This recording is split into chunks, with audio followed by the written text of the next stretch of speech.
right, if you will, 1 Kings 19, and probably you get this sense as we're going through these, it's like drinking from a fire hydrant, like just trying to where do we stop and start, and I guess that's better than you trying to find something to study or talk about. 1 Kings 19, let's read the first 4 verses together, and then we will jump right in. So as a reminder, our goal will be to be done about 11:40 and 11:45 at the latest, and we'll get to some questions. So if you have something related to these two topics or otherwise, that's fine too. 1 Kings 19, let's read verses 1 to 4. And Ahab told Jezebel all that Elijah had done, with all how he had slain all the prophets with a sword. Then Jezebel sent a messenger unto Elijah, saying, or in 1 Kings 19, verse 2, so let the gods do to me, and more also if I make not thy life as the life of one of them by tomorrow about this time. And when he saw that, he arose, went for his life, came to Beersheba, which belongeth to Judah, and left his servant there. But he himself went a day's journey into the wilderness, came and sat down under a juniper tree, and he requested for himself that he might die, and said, it is enough now, O Lord, take away my life, for I am not better than my fathers. So we're talking about experiencing God's renewal in our burnout. Now, as we begin today, this word of caution, the temptation would be in the room to say burnout is maybe someone else's tendency or temptation, but I would never hit the wall that we're about to talk about and say the things that Elijah says here. May I just remind you that this is the same man who just a few verses before called down fire from heaven. So sometimes burnout is on the next breath or step after a great victory or breakthrough or season that's amazing, is when you can teeter on or flatline into this condition. So the question I would ask you as we begin is, in verses 1 and 2, that the words there in 1 and 2 are not what Elijah expected would happen. I don't know what he thought for sure was going to happen, but when you have Baal exposed as a false god, the prophets are killed, the real God answers from heaven with fire, I think he thought revival was coming. I think he thought the world was going to turn from Jezebel and Ahab and turn back to Elijah as at least their spiritual leader. And when that didn't happen, he hit this wall. So sometimes it's unrealistic or unmet expectations that move us into this condition as well. So we're going to talk about 2 ways that we can permit God to come in when we're burned out. And again, we're talking about intangible things, right? How do I quantify burnout? I might say, look, you can see it in me, but much of it is kind of inside of me. How do we take something that's intangible, such as burnout, and how do we give it to a God we can't see? So that's kind of the struggle, and I love that God gives us this story to help us figure out how to do that. So number 1, the first thing we have to do is we have to allow God to identify the symptoms we have that are indicative of burnout. So we have to let God be the one to identify it. As I mentioned a moment ago, usually the person with burnout is the last one to actually figure out they have it. I don't know if you remember back when you were a kid, did you go to the bank back in the day? We didn't have apps, right? You would actually go to the drive-through with those cool little sucky tubes where, as a kid, money just came out of nowhere. And I remember if Dad ever said, we're going to the bank, we kids wanted to go, right? This is the day where you would literally roll down windows, not little lazy levers on the door. And when we would get to the drive-through, you would roll your window down because you wanted the bank teller to know what? There were kids in the car who wanted their sucker, right? For us, it was dum-dums, at least over in Mansfield area. We wanted to identify as a car with kids who wanted their suckers. Can I say to you, as it relates to burnout, we have to first identify as one who is burned out before we can get the solutions or the antidotes or the things that God provides for us. And so God has to identify it. This is a very brief description of burnout that maybe will help you identify if you have it or when you have had it or when you do have it.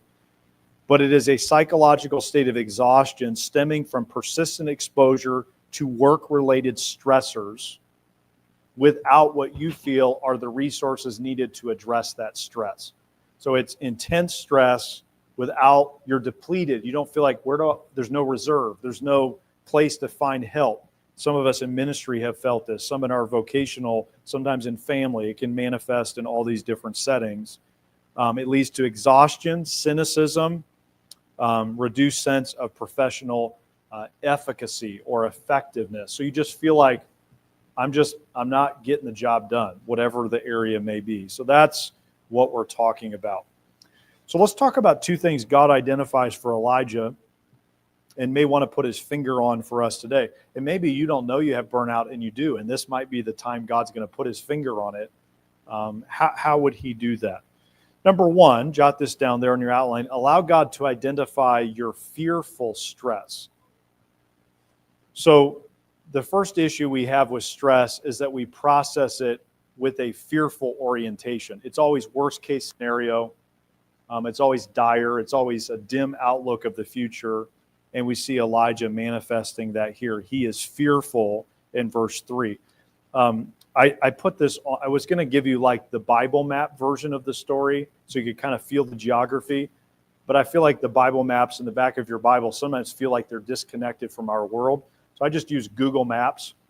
This would be as close as I can give you with modern geographical reference points. Mount Carmel would be to the north. Elijah, as soon as he got word from Jezebel that she was going to kill him like he had killed the prophets, he flees what today would be about a 2-hour drive south to the southernmost part of Judah. Listen, out of fear, and God didn't tell him to take one of those steps. So one of the ways that we process stress in a way that reveals we're getting burned out or teetering on it is we move when God hasn't directed us to move. We panic, we bolt, and so we need to identify where that is happening in our lives. So these would be a few, these are not on your handout, but you could jot these down. How do we know if we are fearfully processing stress? These would be a few ways that evidence that you are and that I am. Number one, and just jot down maybe the ones that jump out at you, little things make you disproportionately emotional. So you get overly angry, you get overly panicky, maybe even have like a panic attack type profile, but little things make you disproportionately emotional. I'm in a very busy season right now, and I've noticed when my schedule is very full, that drivers annoy me more. Noises are louder, lights are brighter, right? I'm not saying you guys are annoying me, just for the record. The pink might be a little bit. I'm just kidding. But it's funny, isn't it? When you're kind of at your max, you just, in a normal, when you're on vacation or when you're in more of your chill mode, that would not even bother you. And so that's often indicative of your fearfully processing stress. Number two, you can't get your thoughts straight. Like if I were to ask you, how do you think about this situation? You don't know. You know how you feel, but it's very hard to get your thoughts in order about even simple things. This would be a key one. Number three, I would jot this one down. You're becoming increasingly cynical. That driver that just cut me off did it on purpose, and they knew they could ruin my day if they did, and they don't know you. They don't even know that it annoyed you, but you read into things. Your kids are out to get you. Your pastor's out to get you. Your church is out to get you. You just start assuming things. You're becoming increasingly cynical. Two more. Nothing satisfies you. So the things that, like a hobby that normally would fulfill you, nothing satisfies you. You get done with it and you're still empty. And number five, lastly, you're self-medicating. This self-medicating could be not even bad things. It could be alcohol, drugs, illicit kind of things, pornography, or it could just be, I just binge watched whatever on Netflix, or I just did something even that's good, but I did it in excess at the expense of other things in my life. So here's the thought with burnout. Burnout, when you're fearful, will cause you to overextend yourself, to erect defense mechanisms to try to protect yourself. And those things you erect, like Elijah did when he ran, they actually add to the problems that already stress you out. And then you're so proud, if you're like me, that you won't admit it. So you're fearful, leads you to overextend yourself to get these defense things in place in your life to protect you. And then I can't maintain those. So I'm just wearing myself out further. It's this catch-22 that we see Elijah in verse 3. Now, as I mentioned to you, verse 3, notice it says at the beginning, and when he what? Saw. 2 Corinthians 5:17 says, we walk not by faith, by sight, but by what? Faith. So these steps, every one of them was Elijah walking by sight, right out of God's will, not by faith like he had just done in the previous chapter. So my question to you would be, make sure you don't let burnout cause you to get into sight mode where you need to stay in faith mode. And where you are, repent of it, come back to where God wants you to be, as we'll see Elijah doing. All right, number 2, verse 4. Look at verse 4. But he himself went a day's journey into the wilderness, came and sat down under a juniper tree. He requested himself that he might die and said, it is enough now, O Lord, take away my life, for I am not better than my fathers. Number 2, allow God to identify your numb, N-U-M-B, your numb stress. I don't know what it's like here. What county are you in? Is this Stark? Stark County? We're in Wayne County. I didn't mean to start an argument between the pastor and his wife today. Whatever county you're in. We're in Wayne County, and we're a bunch of rednecks, okay? I'll admit it. You have Amish people, and then you have rednecks, and that's about all there is in Wayne County. And this past year, our fair is in the fall. We have a fair booth for our church. It's one of our most effective things we do all year to reach our community. And so we finished up my stint at the fair booth, and then my family and I, my son and my wife and I, we went to the Demolition Derby. And it's the first time I've gone in a number of years, and I'm sitting there, and you have grown adult people, men, like cheering as other grown men are crashing and destroying their cars. If they catch on fire, the cheer goes to a whole new decibel level. And if a guy gets launched out of the little enclosure, you just cheer louder. And I'm like, this is what the Romans did. People were dying. I don't think we're dying. And then you'd have firemen, hosing off the car, and the cheers just got louder. But it's like you want to feel alive at the expense of someone else's vehicle, right? Yeah. Numbness is something I think we fight in different ways. And when it comes to stress, one of the best ways that we can kind of like shut it down is to shut ourselves down.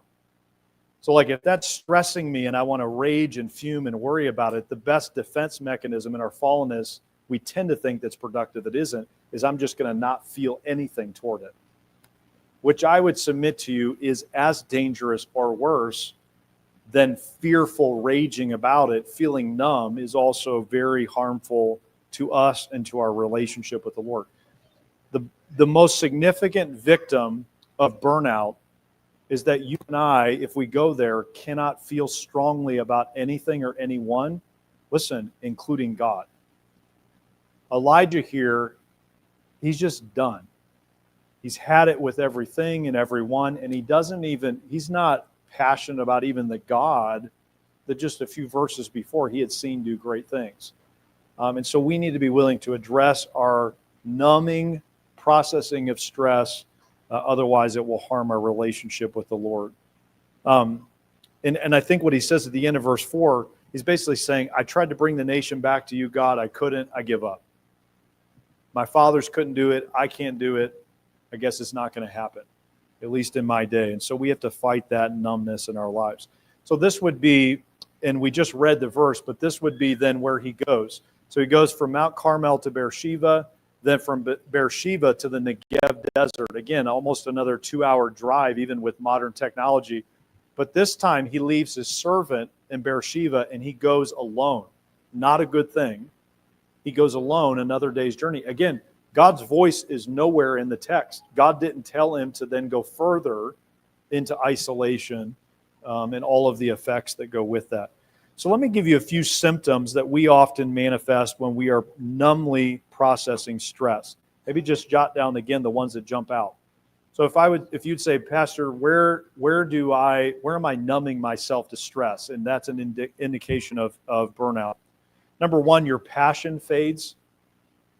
Like your passion for big things, little things, important people, random strangers, you just don't feel toward them what you used to feel. Like if I ask you how you feel about church, not just Sandy Valley Baptist Temple, but the whole amazing thing that is church, are you in love with it? Are you stunned by it? Are you just reveling in all that it is? Or has it ripped your heart out and burnt you several times and disappointed you, and you're just kind of, I'm here, but my heart is buttoned up inside of me. And so we have to fight where our passion is fading. Number 2, you no longer feel the highs and the lows. That's a major indication of numbness. Like when everybody else is excited about something, you still got nothing.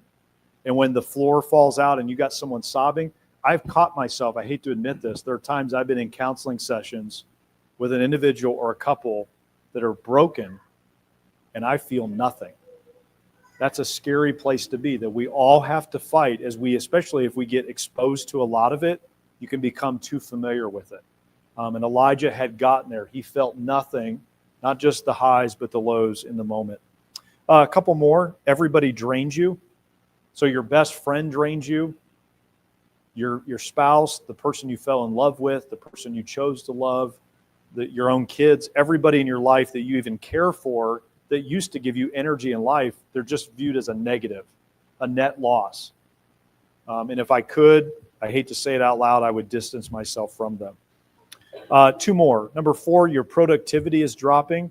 This would be more maybe for the men in the room or you ladies who work. It could be work in the home or out of the home, but you put in more time and you have less output at the end of it. Have you ever caught yourself like you're treading water, you're there, but you're not there? You're putting in more time. For us who study the Word, I'm putting in more time, and yet my sermons are getting weaker and weaker. Maybe it's in your relationship with your family, the management of your household. Your productivity per hour or per moment is dropping. And then the last one, this may seem random, but it's not. You don't laugh the way you do when you're healthy. Humor, I don't know if you've ever heard this before, but humor is so much more than just something to do because we think something's funny, all right? Humor, Henry Ward Beecher put it this way. He used the analogy of springs. Going through life on a wagon without springs is like going through life in the proverbial sense without a sense of humor. You feel every jar a little more. Like humor kind of, you can laugh or cry, and sometimes it's good just to laugh, isn't it, instead of cry. The best comedy in our world usually is about things that are very serious and heavy that we all deal with. It's a way of processing. So one of the things that I do in my counseling, I'm a dad joke guy because I'm a dad, right? I'm trying to fight, not just giving you dad joke after dad joke today, is I will use some of that in even my counseling sessions to see how people respond to it. And there have been times, the jokes are always bad, I'll admit that, but there's nothing. Like they can't even, with a complete stranger they just met, they can't muster up the strength to even laugh.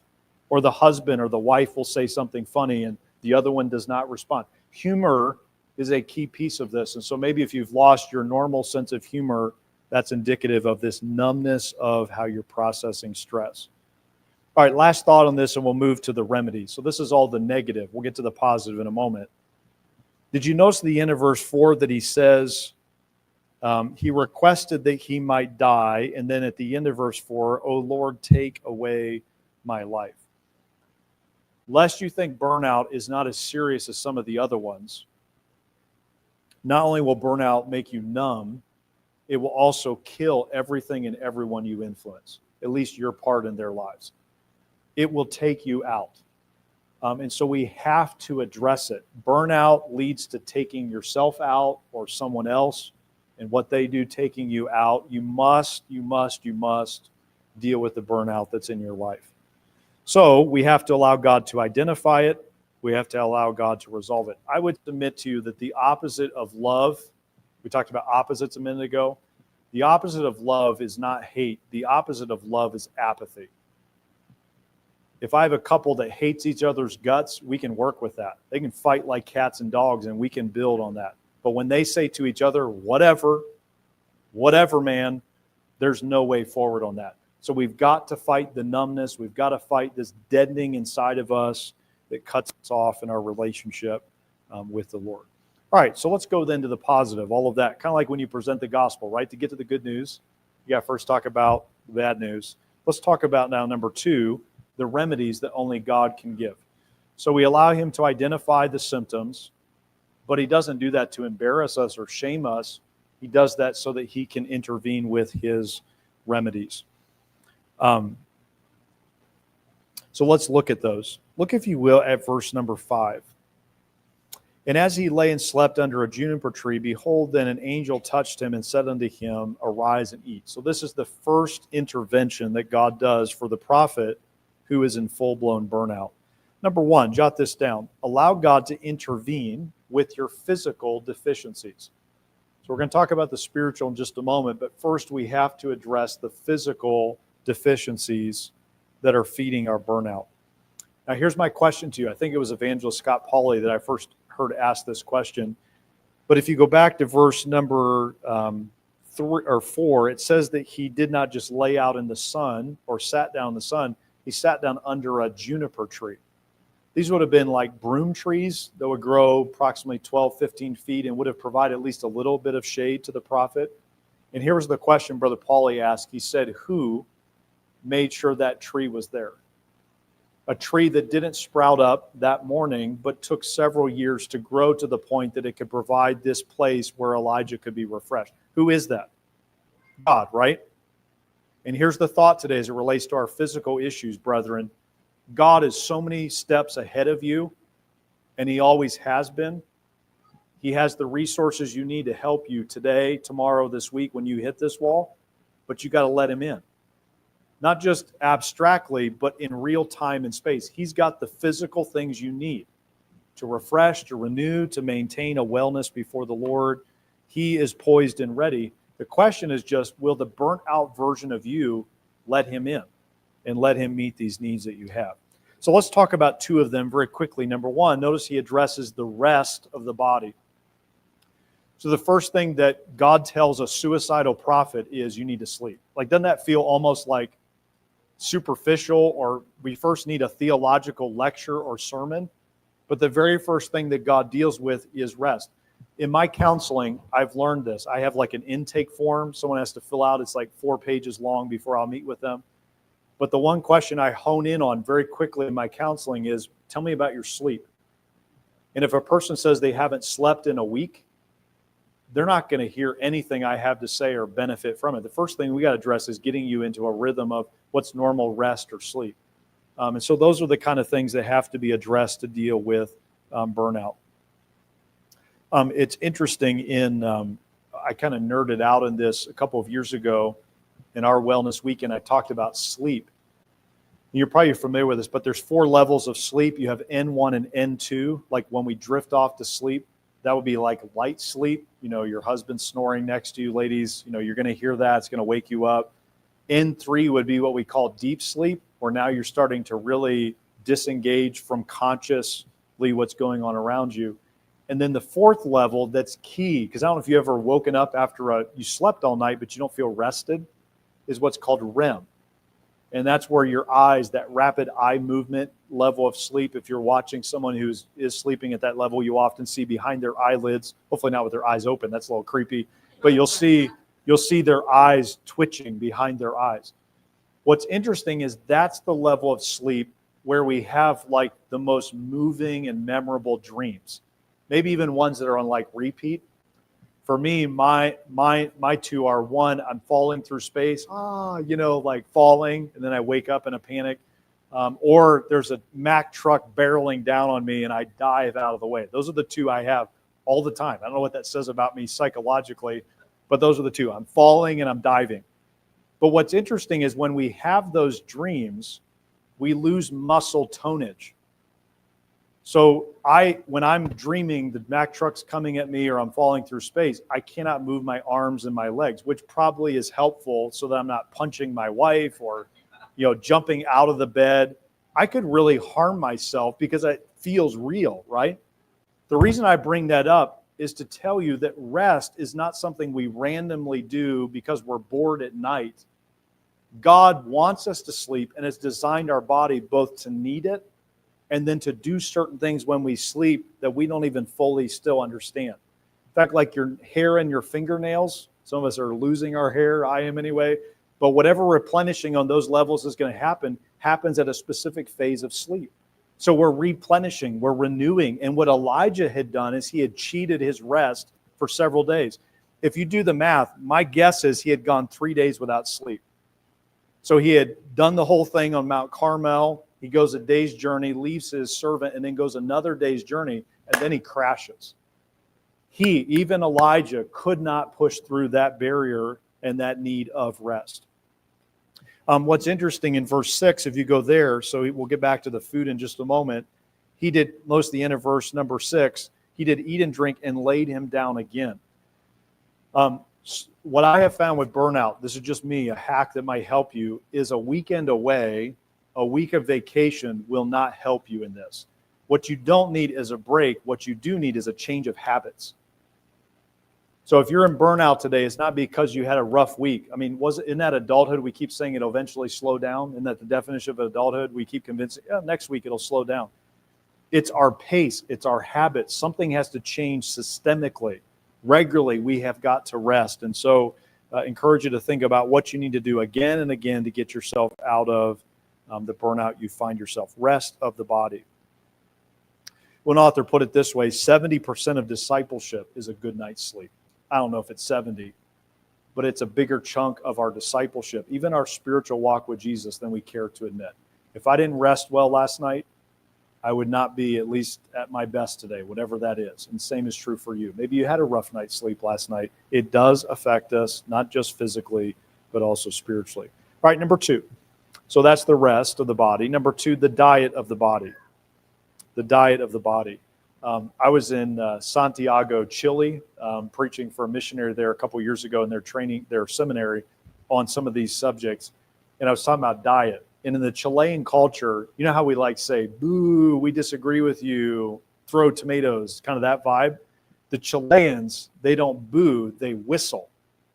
And so I was teaching on this content. I'm like, gentlemen, you need to manage your bodies well and be careful what you eat. And they right away started whistling at me at the top of their lungs. Diet is a delicate topic, okay? I don't know what we're having for lunch, so I'll try to keep it somewhat vague in case what you have, I'm fine, whatever we eat. But can I just say today, you see here in the text that God says to Elijah, rest, and then what does he do? You need to drink, you're dehydrated, and you need to eat. And what's interesting in the text is it says that God put the cruse of water next to his head. Elijah was so weak, he couldn't even get up to go get the food, let alone make the food or eat the food. And so God lovingly brings it close to him and begins to nourish him physically in ways that had been depleted. Now, here's my question to you. Where did Elijah get the strength for 1 Kings 18 to build the altar, soak it with water, pray, mock the prophets of Baal, then chase them down and run before Ahab before the rain started again? Where did he get all that strength? You know where he got it? Back in chapter 17. The cruse of oil, the widows, and the ravens bringing food to him. So Elijah had done everything he had done just prior to this in the strength through the nourishment God had provided. But we see nowhere, not only is he not sleeping, he's not eating. And so we have to address those needs in our body. Allow your burnout to expose, this is key today, allow your burnout to expose where your physical rhythms of rest and diet are off. I say this, I do a little bit of church consulting, or guys will ask, and I'm not the expert. I at least tell them what not to do in church planning or whatever. But I will say to them often, if there's something going on in their church or in their family, I will say, your church and your family and your life is designed to get the exact results you're getting. And the same is true of our body. Don't blame other people. There are genetic things and other things that are part of this. But our burnout happens in a physical world, a physical body living in a physical world. And so what's coming into our bodies or not coming in has to be identified. That's not to criticize you. That's to encourage you. There's maybe some work to do on that front that can help you. And I've noticed, have you noticed this? The tireder and more stressed you get, the worse your dietary choices are. If you're like me, it's easier, it's quicker. I saw last night a Campbell's commercial. It's a hearty meal in a can or something like that. It's like, it's hearty. It'll kill your heart if you eat enough of that, whatever potato soup it is. The easy thing. And so we have to fight that and push back against that with rest and with the diet. All right, I won't meddle anymore in that. That way you don't run me out of the building yet anyway, okay? Number 2, so allow God to identify your physical deficiencies, and I hope you'll let God put his finger on that wherever he needs to. Number 2, allow God to intervene with your spiritual deficiencies. So let's talk about spiritual deficiencies. Our family was in Arizona last summer, 2 summers ago. And I told our boys before we went, my oldest was a senior at the time, it was like our bucket list trip we'd want to do, go to the Grand Canyon, see all these things, see all the rock formations.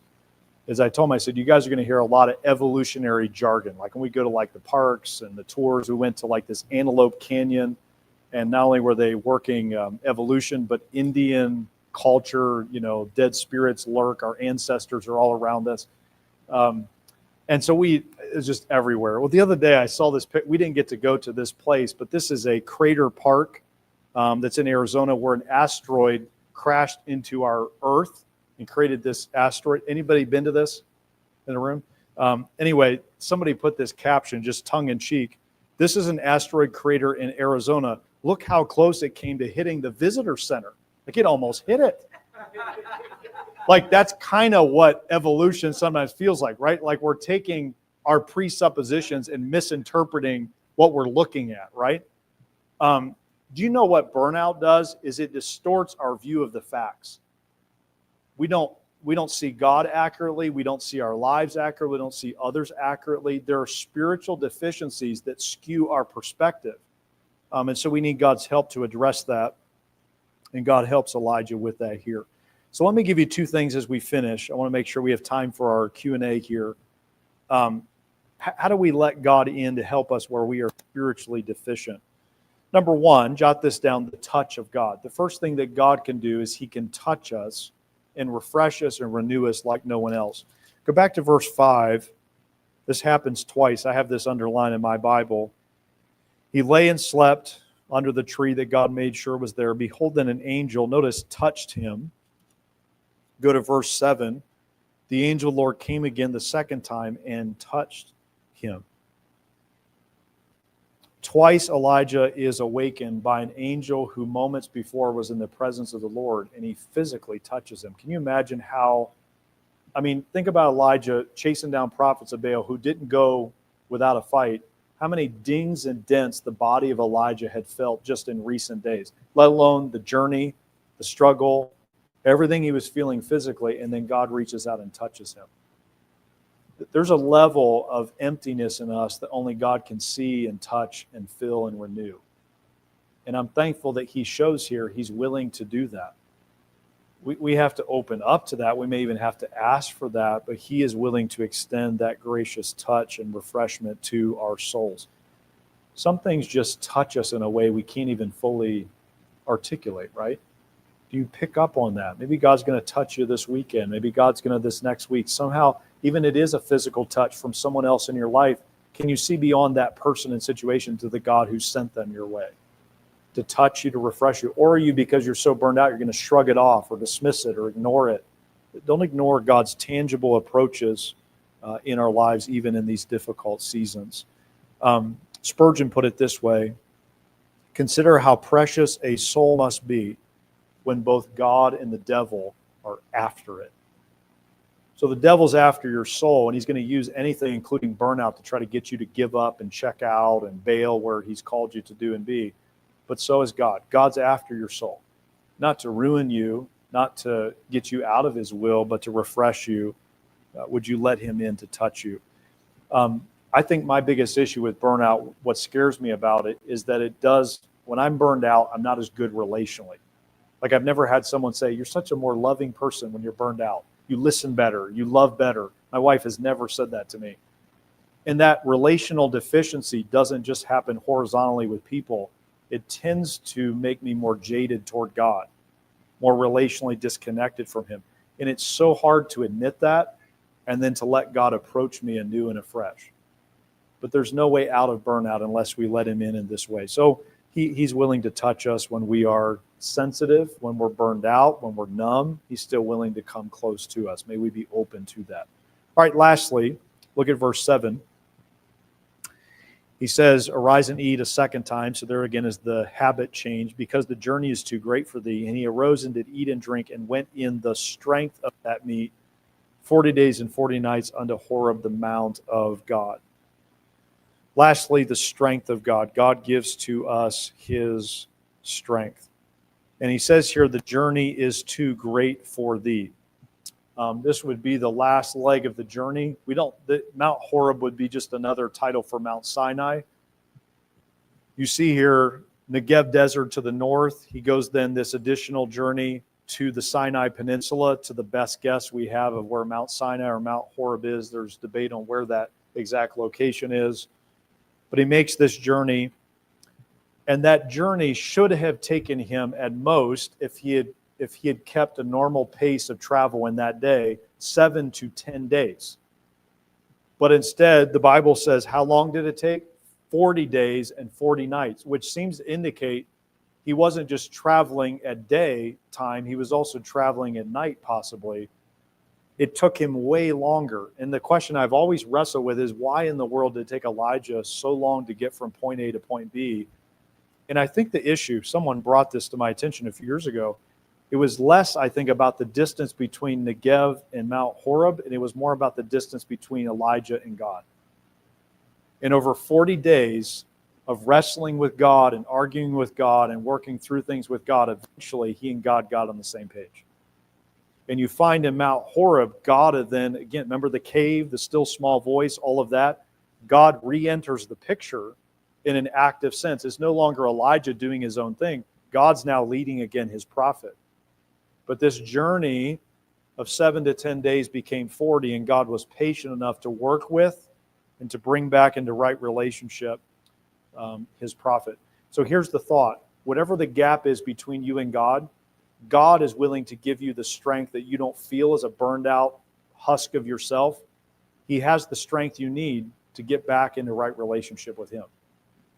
Sometimes I think we have to somehow muster our way or work our way back into close relationship with God. Since when is anything in our relationship with God dependent on our own effort? Ultimately. We didn't find him on our own. We didn't start this relationship with him on our own, and we don't restore it on our own. We do it with his help. And so God gives us what we need spiritually to wrestle through and work through the things that are keeping us from being close to him. These would be a couple of resources I would recommend. This is in that same series, a good little book by Brad Hambrick called Burnout, Resting in God's Fairness. A lot of times we think God isn't fair, and he addresses that in that book. Number 2, this would be another from the 31-day devotionals, Creating Space for Soul Refreshment. That just came out by Heather Nelson. It's a really good devotional. Again, not perfect, but a great resource that would help you get moving in the right direction. And then this would be for ministry leaders, or your pastor and his wife, obviously, but others that serve.